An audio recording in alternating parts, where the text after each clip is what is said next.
സംസ്ഥാനം മുഴുവൻ വർദ്ധിച്ചു വരുന്ന രാസലഹരി ഉപഭോഗത്തെപ്പറ്റി ചർച്ച ചെയ്യുന്നതിനിടെ അന്താരാഷ്ട്ര രാസലഹരി കടത്തിൽ ഇന്ത്യൻ സർക്കാരിന് നേരെ വിരൽ ചൂണ്ടുന്ന ഒരു റിപ്പോർട്ട് പുറത്തുവിട്ടിരിക്കുകയാണ് അമേരിക്കയിലെ US ഇന്റലിജൻസ് കമ്മ്യൂണിറ്റി. ഇന്റലിജൻസ് കമ്മ്യൂണിറ്റിയുടെ 2025 ആനുവൽ ത്രെറ്റ് അസസ്മെന്റ് റിപ്പോർട്ടാണ് നിങ്ങളിപ്പോൾ സ്ക്രീനിൽ കാണുന്നത്. ഈ റിപ്പോർട്ടിൽ രണ്ട് ഭാഗത്താണ് ഇന്ത്യയെക്കുറിച്ച് പരാമർശമുള്ളത്.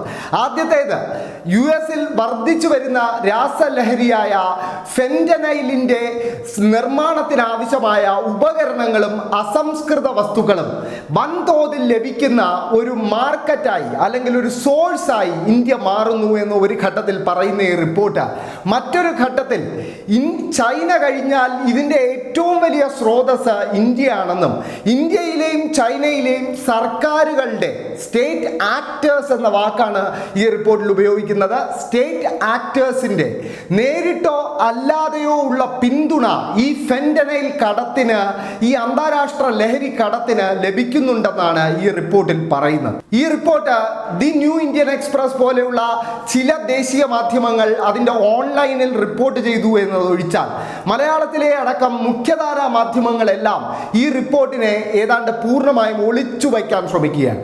ഈ റിപ്പോർട്ട് മറ്റൊരു വാർത്തയുമായി ചേർത്ത് വായിക്കണമെന്ന് പറയേണ്ടിയിരിക്കുന്നു. അത് ഏതാനും ദിവസങ്ങൾക്ക് മുമ്പ് രാജ്യത്തിന്റെ പ്രതിപക്ഷ നേതാവായ രാഹുൽ ഗാന്ധി ലോക്സഭയിൽ ആഭ്യന്തര മന്ത്രാലയത്തോട് ചോദിച്ച ഒരു ചോദ്യത്തിന്റെ മറുപടിയെ കുറിച്ചുള്ള വാർത്തയായിരുന്നു.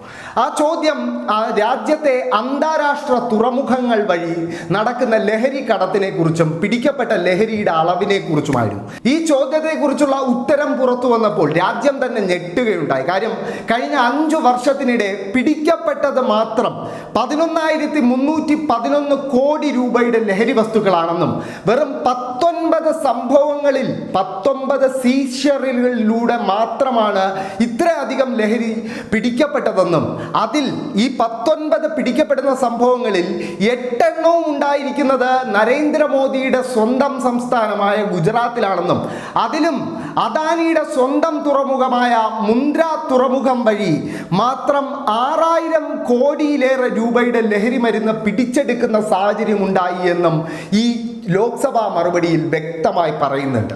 ഈ ലോക്സഭാ മറുപടി അടക്കം സംസ്ഥാനത്തും രാജ്യത്തും ചർച്ചയാകുന്നതിനിടെയാണ് ഇത്തരത്തിലൊരു റിപ്പോർട്ട് ഇപ്പോൾ US സർക്കാർ പുറത്തുവിട്ടിരിക്കുന്നത്. US സർക്കാരിന്റെ ഈ റിപ്പോർട്ടിൽ ഫെന്റനൈൽ എന്ന ലഹരിയെ കുറിച്ചാണ് ഏറ്റവും പ്രധാനമായി പറയുന്നത്. കാര്യം അമേരിക്കയിൽ ഇപ്പോൾ വർദ്ധിച്ചു വരുന്ന ഒരു രാസലഹരി ഫെന്റനൈലാണ്. അതീവ അപകടകാരിയും ഉപയോഗിക്കുന്നവരെ നിമിഷങ്ങൾ കൊണ്ട് കീഴ്പ്പെടുത്താനുള്ള ഒരു ശേഷിയുള്ള രാസലഹരിയാണ് ഫെന്റനൈൽ. ആ ഫെന്റനൈൽകാരന്റെ ഉപയോഗം കൊണ്ട് മാത്രം കഴിഞ്ഞ 12 മാസത്തെ ഇടവേളയ്ക്കിടെ അമേരിക്കയിൽ 50,000-ലേറെ പേർ ഓവർഡോസിനാൽ ഉൾപ്പെടെ മരണപ്പെട്ടു എന്നാണ് കണക്കുകൾ. അത്തരത്തിൽ അപകടകരമായ ഒരു രാസലഹരി കടത്തിൽ ഇന്ത്യൻ സർക്കാരിനെ പ്രതിക്കൂട്ടിലാക്കുന്ന ഒരു റിപ്പോർട്ടാണ് ഇപ്പോൾ അമേരിക്ക പുറത്തുവിട്ടിരിക്കുന്നത്. 2 ഘട്ടങ്ങളിലാണ് ഈ റിപ്പോർട്ടിൽ ഇന്ത്യയെക്കുറിച്ചുള്ള പരാമർശങ്ങളുണ്ട്. അതിൽ ഏറ്റവും അപകടകാരിയായ പരാമർശം എന്ന് പറയുന്നത് ചൈന കഴിഞ്ഞാൽ ഈ ഫെന്റനൈലിന്റെ ഉൽപാദനത്തിനാവശ്യമായ മുഴുവൻ അസംസ്കൃത വസ്തുക്കളുടെയും ഉപകരണങ്ങളുടെയും ഒരു സ്രോതസ്സായി ഇന്ത്യ മാറിക്കഴിഞ്ഞു എന്ന റിപ്പോർട്ടാണ്. ഇന്ത്യയിൽ ഈ ഫെന്റനൈൽ എന്ന ലഹരി വ്യാപകമായ ഉപഭോഗത്തിൽ നിലവിലില്ല. എന്നാൽ അന്താരാഷ്ട്ര തുറമുഖങ്ങൾ വഴിയടക്കം വൻതോതിൽ ലഹരിക്കടത്ത് നടക്കുന്ന ഈ കാലയളവിൽ ഈ ലഹരിയും ഇന്ത്യയിൽ ഒരു അപകടകരമായ നിലയിൽ വ്യാപിക്കാനുള്ള സാധ്യത കൂടുതലാണ്. എന്തായാലും രാജ്യത്തെ ഇത്ര പ്രതിരോധത്തിലാക്കുന്ന ഒരു റിപ്പോർട്ട് അമേരിക്കൻ സർക്കാർ പുറത്തുവിട്ടിട്ടും എന്തുകൊണ്ടാണ് ഇന്ത്യയിലെയും കേരളത്തിലെയും മാധ്യമങ്ങൾ അത് വാർത്തയാക്കാത്തത് എന്നൊരു ചോദ്യം ഉയരുന്നുണ്ട്.